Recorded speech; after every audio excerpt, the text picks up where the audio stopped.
যদি একটু বলেন। আপনি ঠিকই বলেছেন।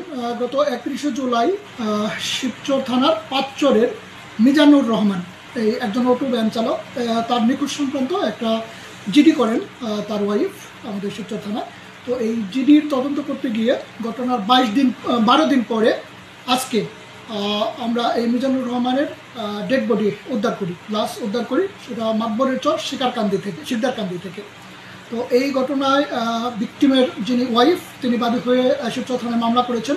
এই মামলায় 5 জন এজাহারনামী আসামি রয়েছে, তাদের মধ্যে 4 জনকে আমরা গ্রেপ্তার করেছি এবং তাদের নিকট থেকে ভিকটিমের ব্যবহৃত মোবাইল ফোনটা উদ্ধার করেছি এবং ভিকটিমের ব্যবহৃত যে মানি ব্যাগটা ছিল সেই মানি ব্যাগটা উদ্ধার করেছি। সেখানে 6,000 টাকা ছিল, সেই 6,000 টাকাও আমরা উদ্ধার করেছি। অটো ভ্যান যেটা ছিল সেই অটো ভ্যানটা এখনও পাওয়া যায়নি, সেটা উদ্ধারে আমাদের অভিযান অব্যাহত আছে এবং এই মামলায় আরও কিছু অজ্ঞাতনামা আসামি আছে, আমরা তাদেরকে উদ্ধারের জন্য অভিযান পরিচালিত করছি। আশা করি যে শীঘ্রই তাদেরকে আইনের আওতায় নিয়ে আসা সম্ভব হবে। ধন্যবাদ।